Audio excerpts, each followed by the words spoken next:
প্রিয় ভাই, আপনি কি গুনাহ করতে করতে ক্লান্ত হয়ে পড়ছেন? ভাবতেছেন আল্লাহ তাআলা বুঝি আপনার গুনাহ মাফ করবেন না।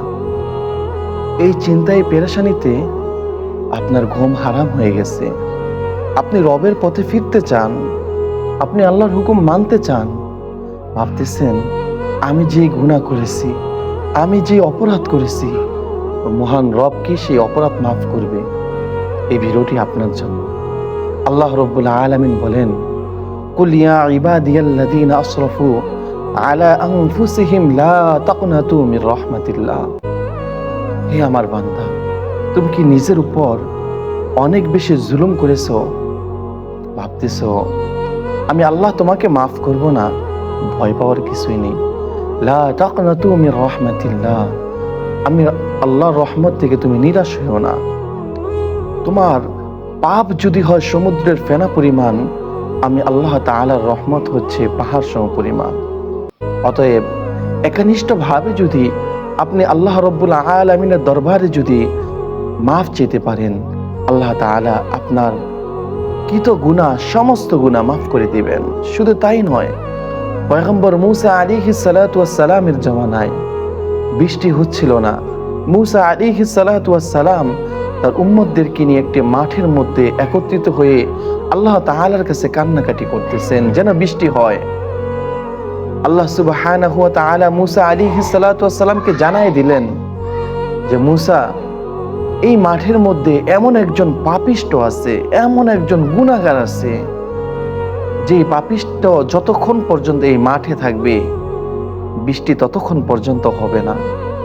মূসা আলাইহিস সালাতু ওয়াস সালাম মাঠের মধ্যে এলান করে দিলেন, কে এমন পাপিষ্ট আছো যে আল্লাহ রাব্বুল আলামিনের অবাধ্য করতে করতে আল্লাহ তাআলাকে অসন্তুষ্ট করে ফেলছো? শীঘ্রই তুমি এই মাঠ থেকে, এই দল থেকে বের হয়ে যাও। তুমি যদি নিজে ইচ্ছাকৃতভাবে বের না হতে চাও, তাহলে যে আল্লাহ রাব্বুল আলামিন আমাকে জানিয়েছেন, ওই আল্লাহ রাব্বুল আলামিনের কাছ থেকে তোমার নাম জেনে আমি তোমাকে নাম ধরে বের করব। এই কথা বলার পর যে ব্যক্তি গুনাহগার, সে তো জানে যে আমি গুনাহ করছি, আমি অন্যায় করছি, আমি জুলুম করছি, আমি রবের হুকুম মানি না। ওই গুনাহগার না পারতেছেন লজ্জায় ওই বৈঠক থেকে উঠতে, না পারতেছেন চোখ দিয়ে পানি ফেলতে। কারণ চোখ দিয়ে যদি পানি ফেলে, তখন আশেপাশের মানুষ ভাববে হয়তো সেই গুনাহগার।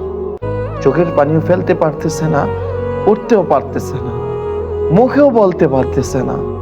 শুধুমাত্র দিলে একনিষ্ঠভাবে আল্লাহ তাআলার কাছে বলতেছেন, আল্লাহ, আপনি আমার গুনাহ এতদিন যাবত লুকিয়ে রাখছিলেন, কাউকে জানান নাই, এখনো জানান নাই।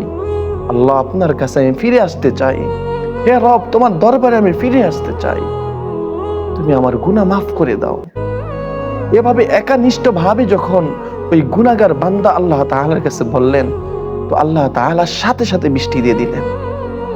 পয়গম্বর মূসা আলাইহিস সালাতু ওয়াস সালাম আল্লাহকে প্রশ্ন করলেন, আল্লাহ, কিছুক্ষণ পূর্বে বললেন যে এই ময়দানের মধ্যে এমন একজন পাপিষ্ট আছে, যে পাপিষ্ট এখান থেকে না ওঠা পর্যন্ত আপনি বৃষ্টি দিবেন না। তো আমি এলান দেওয়ার পর এখনো কোনো আমার উম্মত ওঠে নাই, অথচ আপনি বৃষ্টি দিয়ে দিলেন। আমার ইজ্জত আর রইল না উম্মতের সামনে। তখন আল্লাহ তাআলা বলতেছেন, যে পাপিষ্টের কারণে আমি এতদিন যাবৎ বৃষ্টিকে বন্ধ করে রেখেছিলাম, আজকে ওই পাপিষ্টের কারণে আমি আল্লাহ তাআলা তোমাদেরকে বৃষ্টি দিলাম। সুবহানাল্লাহি ওয়া বিহামদি।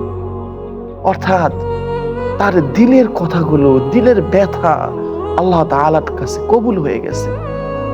এজন্য ভাই, আপনি যদি ভাবেন আপনি অনেক বেশি গুনাহগার, অনেক অন্যায় করেছেন, অনেক জুলুম করেছেন, আপনি একটু চিন্তা করে দেখেন, আপনার গুনার কথা আপনার মা জানে না, আপনার গুনার কথা আপনার বাবা জানে না, এমনকি আপনার বন্ধু জানে না, আপনার প্রিয়তমা স্ত্রী অথবা স্বামী জানে না। আল্লাহ তাআলা গোপন রাখছেন।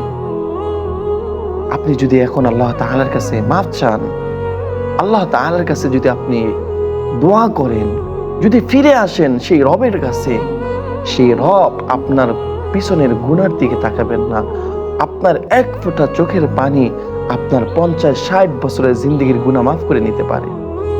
এই জন্য আসুন, আমরা যারা গুনাহ করেছি, আমরা যারা নিজের উপর জুলুম করেছি, অন্যায় করেছি, অবিচার করেছি, আমার রবের হুকুম থেকে দূরে সরে রয়েছি, চলুন রবের দরবারে কান্নাকাটি করে রবের কাছে মাফ চেয়ে রবের কাছে ফিরে আসি।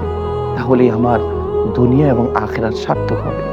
আল্লাহ তাআলা আমাদেরকে রবের পথ আঁকড়ে ধরার মতন তৌফিক দান করুক, আমিন। ভিডিওটি ভালো লাগলে অন্যের নিকট পৌঁছে দিবেন, হতে পারে একটি শেয়ার নাজাতের কারণ। আল্লাহ তাআলা আমাদের সবাইকে বুঝবার তৌফিক দান করুন। জাযাকুমুল্লাহু খাইর, বারাকাল্লাহু ফি হায়াতি।